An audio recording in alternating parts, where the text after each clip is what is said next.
send the stuff on. Definitely. If you're in an hour, the dish would still come out the same. What's that? Flour? Yeah, flour right over here. Looking good, moving fast, I like that. So you think you can cook? I like to experiment. As I say, some of the results may not be so good. I don't know.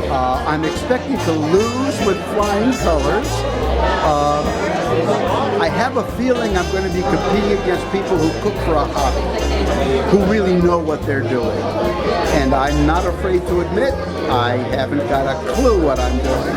I'm a hack. I'm just having a good time. So I have no expectations. So if I lose, I'll lose with a smile. That's all. I started cooking more in the last couple years. And right now I work at Delamere Woods, which is a senior living center, and I cook their dinner. There's only 52 residents there, so it's smaller. There's about 10 or 15 that come every single night. You can have up to 50, you know. And there's the special ones, you know, Ray always likes a little more meat. And I ordered it Pittsburgh medium. And Orlando wants an extra bun. Came out, the cow was talking to me. You know, Mary doesn't like any sauce on her food. Says, get this piece of garbage back. It has to be on the side. I'm going in the kitchen. So I know their likes and dislikes, and I try to accommodate them. I'm a scratch eater. I think dinner is probably something that they look forward to all day because they're older and they're retired and they don't have a lot to do. To certain people in this place, I'm considered a VIP. You know, they come to the kitchen and ask me what I'm cooking. It's nice. I watched 4 episodes of Chopped last night, so I think I'm getting the hang of it. I think I can cook. I work for the town of Windsor. I work for Sage Park Middle School. I am a cafeteria manager. Family, friends, been telling me for years I should open my own restaurant. And I've always said the same thing. I don't want that headache and that responsibility. I just want to cook for family and friends, people who are going to appreciate it. And that's why I do it, really. Working with kids, I actually feel like I make a difference in people's lives and kids. Well, a lot of things tick me off. Yeah, lots of things tick me off. Any CIA grads that are in this competition against me, you're going down. You can't walk into a kitchen and think you know everything. I've done this for 34 years and I don't know everything. If you think you're the best cook in the world and you can't be shown anything new, you're not for this business anymore. It's time to hang it up and, you know, and try something new because you need to be humble. You need to realize that there's always a better way to do something and there's always a new way to approach something.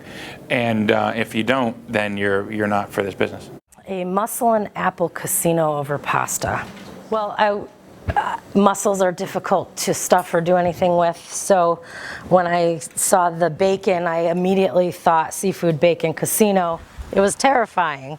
How'd you use the beer? I poured it on top at the end because I forgot. You're honest. The whole apples and mussels thing kind of threw me for a second, and I almost choked. Got a lot of flavor all the way through it. Watching Chopped, I saw mussels, I thought clams, I saw apples, I thought onions and celery, and then bacon, I thought casino. And Flavor's phenomenal. thank you. I appreciate that. The gorgonzola really accents the beer, to be honest with you. I don't want to catch on fire. I'll stand a little close to the heat. Didn't use any hot bell peppers or any of that stuff. Oh, yeah. And, Good. This is very, very tasty. Yeah, Marty, you're spicy enough. I know. That's what all the women say. I am not a professional chef. I do not have the experience or the expertise that the other contestants have, but I had fun. Very simple, very basic, nothing extra fancy. I don't cook with mussels, I don't cook with shellfish, and I don't cook with bacon. Under his breath, he's like, I never cooked mussels. Oh my God, what am I going to do? I never cook with bacon. Just threw the apples in there just as a kicker, as a surprise. When confronted with bacon and mussels, totally out of my area of cooking because these are not foods that I use at all. For me, the chicken's great, to be honest with you. I think it's very crisp, it's very fresh. Excellent, thank you. Having a major issue fighting with the mussels, to be honest. That's okay. As a main ingredient, they don't have much flavor. They seem to me as an afterthought on the side of the plate, to be honest with you. And I put together a quick instant beer batter.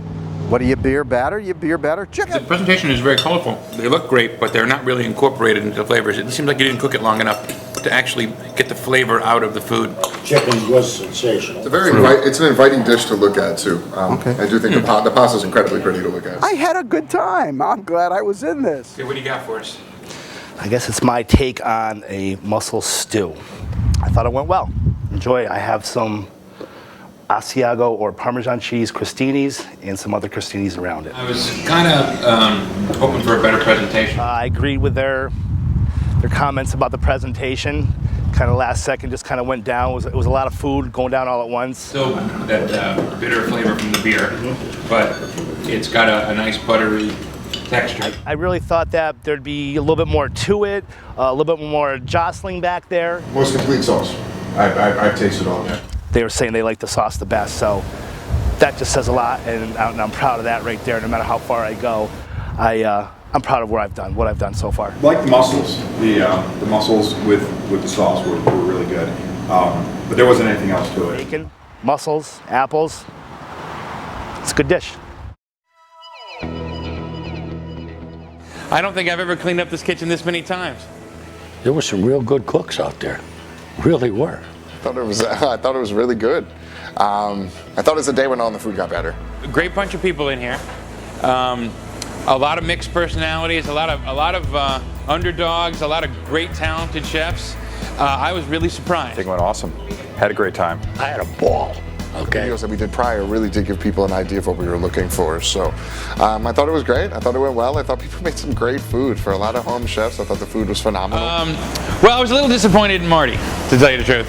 Marty talks a big game, but the first round he was like a kitten.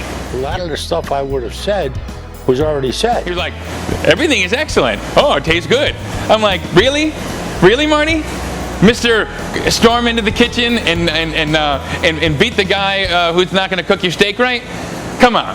And I don't want to sound stupid and repeat, what Rob says or the beer man says, or, it's just not a right thing to do. Please. I'm going to go second after the boss. I took care of that real quick, right?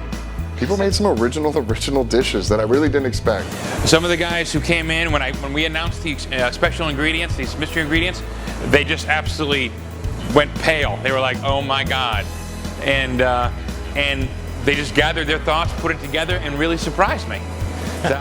It was great. I really enjoyed doing what I did.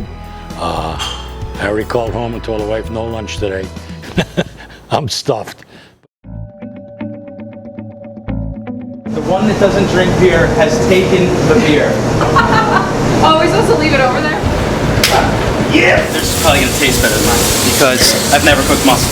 See the chefs prepare. Oh my God. Doesn't look as good as I thought it was gonna look, but whatever. It's supposed to float when they're done, right? Serious? Yeah, they're serious. I'm telling you. Jeff didn't even deserve to be here today, yet somehow he pulled it off, and really, we had a great time with him. He had like zero expectations. I think he would have been happy just drinking beer, quite frankly. I couldn't believe it. I mean, definitely a sleeper. It was definitely a sleeper there. Lisa was great. She came in. She was a good sport. She doesn't work with a lot of different foods, especially the ones we pulled out of our hat today, and so she did her best. But Cindy was a fierce competitor. She was very determined. She's an excellent cook. Louise was also very, very serious. She's an excellent cook. She should be able to be proud of what she did here today because she did an excellent job.